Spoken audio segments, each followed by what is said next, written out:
Study IQ IAS, अब तैयारी हुई अफोर्डेबल।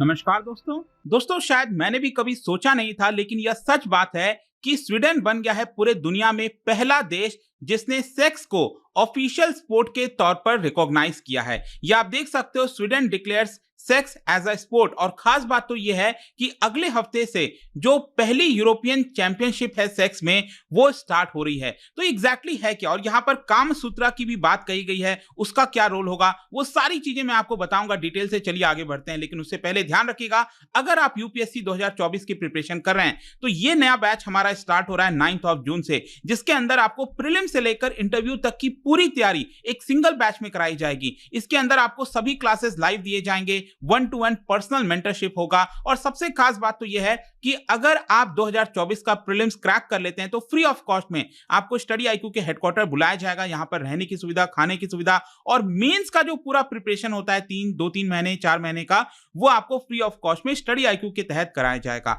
तो जल्दी से हमारे वेबसाइट ऐप पर जाइए इस कोर्स को ज्वाइन करने के लिए। यहां पर कमेंट सेक्शन में भी इसका लिंक दिया हुआ है, और यूज करिएगा कोड अंकित लाइव ताकि आपको मैक्सिमम डिस्काउंट मिल सके। और इसके अलावा अगर आप MCQs अटेम्प्ट करना चाहते हैं तो मेरे इंस्टा पेज पर जा सकते हैं, वहां पर स्टोरीज में जितने भी MCQs हैं उसको आप अटेम्प्ट कर पाएंगे। चलिए शुरुआत करते हैं और सबसे पहले देखते हैं कि एग्जैक्टली हुआ क्या है। स्वीडन, जैसा कि आप देख सकते हो, इसके अंदर स्कैंडिनेवियन कंट्रीज में आता है, ये आप देख पाओगे। स्वीडन हो गया जिसकी कैपिटल है स्टॉकहोम, और इसकी जो बाउंड्री है ये आप देख सकते हो नॉर्वे और फिनलैंड के साथ जुड़ती है। तो ये जो देश है वो पहला देश बन गया है जिसने ऑफिशियली सेक्स को स्पोर्ट के तौर पर रिकॉग्नाइज किया है, खेल के तौर पर। जैसे क्रिकेट होता है, फुटबॉल होता है, उसी प्रकार से यह भी एक प्रकार का स्पोर्ट माना जाएगा। और इनके द्वारा पहला फर्स्ट एवर जो यूरोपियन सेक्स चैंपियनशिप है वो आपका 8 जून से स्टार्ट हो रहा है, और ये होगा गॉथेनबर्ग में। ये आप देख सकते हो, ये कैपिटल है स्टॉकहोम, और यहाँ पर एक और बड़ा शहर है, इसका नाम है गॉथेनबर्ग। तो यहाँ पर जो है इसका पहला जो चैंपियनशिप है वो हेल्ड होने जा रहा है। अगर मैं सेक्स चैंपियनशिप की बात करूं तो बताया ये जा रहा है रिपोर्ट के आधार पर कि यहाँ पर जो स्वीडिश सेक्स फेडरेशन है उसके गाइडेंस के अंदर में ये पूरा होगा, और ये लगभग 6 हफ्ते चलेगा, 6 वीक्स तक चलेगा। और इसके अंदर बताया जा रहा है कि जो अलग अलग प्रकार की सेक्सुअल एक्टिविटीज होती हैं, वो मतलब कि जो पार्टिसिपेंट्स होंगे, जो इसके अंदर पार्टिसिपेट करेंगे, वो अलग अलग प्रकार की सेक्सुअल एक्टिविटीज में पार्टिसिपेट करेंगे। 16 अलग प्रकार के जो डिसिप्लिन हैं, जैसे कि सिडक्शन हो गया, ओरल सेक्स हो गया, पेनिट्रेशन हो गया, एंड्योरेंस हो गया, बॉडी मसाजेस हो गया, फोरप्ले, अलग अलग प्रकार के 16 अलग अलग प्रकार के जो डिसिप्लिन हैं उसमें ये पार्टिसिपेट करेंगे। और जो कंटेस्टेंट है, बताया जा रहा है कि they will compete in demanding 6 hour sessions each day. हर दिन 6 घंटे का सेशन होगा, और हर एक सेशन, हर एक जो मैच है बेसिकली, वो बताया जा रहा है कि 45 मिनट से 60 मिनट के बीच का होगा। जो हर एक इंडिविजुअल जो मैच होगा वो इतना पर्टिकुलर टाइम पीरियड का होगा। और इनिशियल रजिस्ट्रेशन के हिसाब से बताया गया है अभी तक कि लगभग 20 लोगों ने ऑलरेडी, जो अलग अलग देश के हैं, उन्होंने अपना रजिस्ट्रेशन करा लिया है ताकि वो इसके अंदर पार्टिसिपेट करेंगे। आप में से कई लोग सोच रहे होंगे कि क्या बाकी जो खेल होते हैं, जैसे क्रिकेट, फुटबॉल, जो भी होता है उसके अंदर ऑडियंस आती है, आप जाते हो वहां पर देखते हो, क्या इसके अंदर भी होगा? जी हां, बिल्कुल, इसके अंदर भी ऑडियंसेस होंगे, और यहां पर 3 जजों का पैनल होगा जो विनर को डिसाइड करेगा। और खास बात तो यह है कि ऑडियंस को भी कुछ पॉइंट्स दिए जाएंगे। ऑडियंस भी यहां पर इंफ्लुएंस कर सकती है, जो भी विनर होगा उसमें अपना डिसीजन ले सकती है। और क्वेश्चन ये भी आपके मन में आ रहा होगा कि क्राइटेरिया क्या होगा, किस हिसाब से यहां पर डिसाइड किया जाएगा। तो बताया जा रहा है कि कई सारे एस्पेक्ट्स का ध्यान रखा जाएगा। जो फाइनल डिसीजन है विनर का, वो डिपेंड करेगा कई फैक्टर्स पर, जैसे कि जो केमिस्ट्री है कपल्स के बीच में वो कैसी रही, यहां पर जो नॉलेज है सेक्स के बारे में, जो एंड्योरेंस लेवल था वो कैसा था। तो एक प्रकार से यहां पर आप ये समझिए कि स्वीडन में और बाकी वेस्टर्न कंट्रीज में धीरे धीरे एक प्रकार का चलन बैठ रहा है, जिसके तहत जो सेक्स है उसको और ज्यादा ओपन करने की कोशिश की जा रही है। यहां पर सबसे खास बात तो मुझे यह लगा कि यहां पर काम सूत्र का भी जिक्र किया गया है। कहने का मतलब यह है कि इस पूरे खेल के दौरान बताया जा रहा है कि जिन कपल्स के पास काम सूत्र की जो नॉलेज होगी, जिसके पास ज्यादा, उनको और बोनस पॉइंट भी दिए जाएंगे। अब देखो, आप में से कई लोगों को शायद पता भी नहीं होगा, और ज्यादातर लोग, मैं जानता हूं, जहां तक जैसे ही नाम आता है काम सूत्र, तो ज्यादातर लोग सिर्फ जो सेक्स पोजीशन है उसके बारे में सोचते हैं, क्योंकि ऐसा ही हमें ऊपरी तौर पर दिखाया गया, लेकिन ऐसा नहीं है। देखो, काम सूत्र जो है वो बेसिकली एक प्रकार का एंशिएंट हिंदू टेक्स्ट बुक है जो कि संस्कृत में लिखा हुआ था, and it is basically about erotic love and which is called the Kama सूत्र।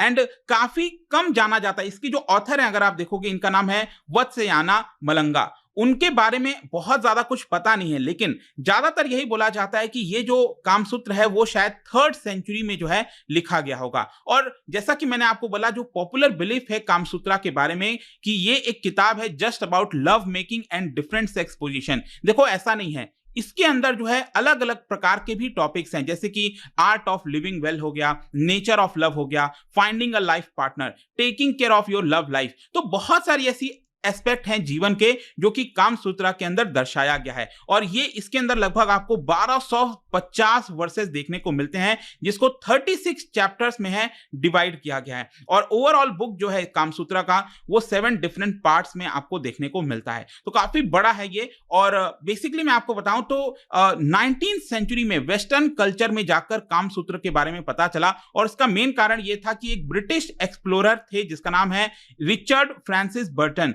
उन्होंने इसका ट्रांसलेशन किया था। लेकिन एक्चुअली क्या हुआ, ये जो एक्सप्लोरर है, ब्रिटिश एक्सप्लोरर, इन्होंने जो ट्रांसलेशन किया उसमें बहुत सारी खामियां पाई गई, और इसी की वजह से, उसी ट्रांसलेशन की वजह से ज्यादातर लोगों के दिमाग में ये जो कामसूत्र है वो सिर्फ सेक्स पोजीशन को लेकर देखा जाता है, लेकिन ऐसा नहीं है। ये जीवन के बहुत सारे जो एस्पेक्ट हैं उसको एड्रेस करता है ये जो बुक है। अब जहां तक इस चैंपियनशिप की बात है, उसमें कामसूत्र का जो रोल है वो तो आएगा ही आएगा, लेकिन यहां पर एक और जो आजकल सबसे ज्यादा जो डिबेट हो रहा है जिसको लेकर, जैसे कि अभी भारत में भी आपने देखा होगा कि सेम सेक्स को लीगलाइज करना चाहिए, नहीं करना चाहिए, जो मैरिजेस हैं क्या उसको लीगलाइज करना चाहिए, उसको लेकर आपको पता है मामला चला गया है सुप्रीम कोर्ट में, कभी भी उसका डिसीजन आ सकता है। तो क्वेश्चन यहां पर यह है कि ये जो खेल है सेक्स का, क्या इसके अंदर सेक्सुअल ओरिएंटेशन का ध्यान रखा गया है? मतलब कि क्या जो अपोजिट जेंडर है क्या वही पार्टिसिपेट करेंगे? क्या यहां पर जो गे हैं, लेस्बियन है, जो एलजीबीटीक्यू हम कम्युनिटी कहते हैं, क्या वो भी पार्टिसिपेट कर सकेंगे? तो जी हां, मैं आपको बता दूं कि यहां पर डिफरेंट प्रकार के जो सेक्सुअल ओरिएंटेशंस हैं वो पार्टिसिपेट कर सकते हैं। और कहीं ना कहीं जो ऑर्गेनाइजेशंस है, ऑर्गेनाइजर्स हैं जो इसको ऑर्गेनाइज कर रहे हैं, उनका ऐसा मानना है कि जो सेक्सुअल ओरिएंटेशन है वो बहुत सिग्निफिकेंट रोल प्ले करेगा कंपटीशन में, और जो ओवरऑल रिजल्ट है, आउटकम है, उसको काफी हद तक इन्फ्लुएंस कर सकता है। जो चेयरमैन है स्वीडिश फेडरेशन ऑफ सेक्स के, उन्होंने यही बताया कि सेक्सुअल ओरिएंटेशन जो है ये एक ग्राउंड ब्रेकिंग डेवलपमेंट है, specially among the European countries, क्योंकि वहां पर काफी ज्यादा सोसाइटी जो है ओपन है। काफी लोग डिबेट तो करते हैं एलजीबीटीक्यू को लेकर, क्या लीगलाइज करना चाहिए नहीं, लेकिन यहां पर उसका ख्याल रखा गया है। और साथ ही साथ यहां पर जो चेयरमैन है उनका ये भी कहना था कि just like any other sport, यहां पर जो रिजल्ट है, क्योंकि कोई भी खेल में आपको क्या चाहिए, वहां पर आपको एक प्रॉपर ट्रेनिंग होनी चाहिए, बार बार मेहनत करनी पड़ती है। तो जो ऑर्गेनाइजर है उनका कहना है कि ये भी एक प्रकार का खेल है जहां पर एक प्रॉपर ट्रेनिंग की आवश्यकता होती है। देयरफॉर यहां पर जो इट इज क्वाइट लॉजिकल कि लोग भी इसके अंदर पार्टिसिपेट करना स्टार्ट करें, ऐसा उनका कहना था। और यहां पर चेयरमैन का यह भी कहना था कि recognising sex as a sport ये अल्टीमेटली किसी ना किसी दिन होना था, इट वाज इनएविटेबल, और फाइनली ये हो चुका है।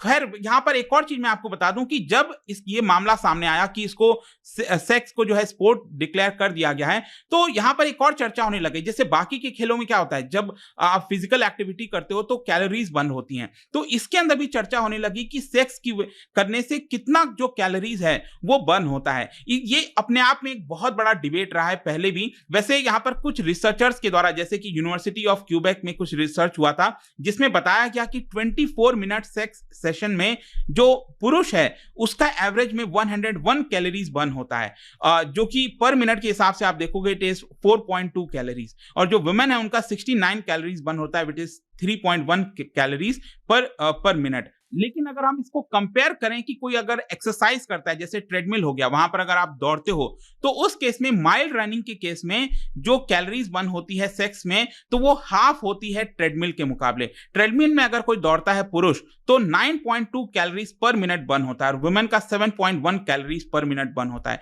लेकिन सेक्स के केस में आप देख सकते हो वो उसका जस्ट हाफ आपको देखने को मिलेगा। तो फाइनली कंक्लूजन ये निकलता है कि देखिए, ये जो स्पोर्ट है वो एक अचानक से ही जो है काफी लोगों को शॉक लगा है इसके बारे में और सोशल मीडिया में तो बहुत सारे रिएक्शंस देखने को मिल रहे हैं। कुछ लोग इसको सपोर्ट कर रहे हैं कि हमें और ओपन होना चाहिए, कुछ लोग के मन में अभी भी बहुत ज्यादा स्केप्टिसिज्म है। दोस्तों मैं आपसे पूछना चाहता हूं कि आपको क्या लगता है कि क्या इसको लीगलाइज, क्या ये स्पोर्ट के तौर पर देखा जाना चाहिए, क्यों देखा जाना चाहिए? रीजन के साथ आप डेफिनेटली अपना आंसर कमेंट सेक्शन में दे सकते हैं। और जाने से पहले एक इंटरेस्टिंग क्वेश्चन, क्योंकि हम स्वीडन की बात करें, क्या बता सकते हो वहां की सबसे लंबी नदी कौन सी है इनमें से? इसका राइट आंसर आप सबको पता है, मेरे इंस्टाग्राम पर तो मिलेगा ही, वहां पर अगर आप नहीं हो कोई बात नहीं, टेलीग्राम से ले सकते हैं इसका सही उत्तर। मैं कई सारे जो एमसीक्यूज हैं वो यहाँ पर स्टोरीज में डालता रहता हूं।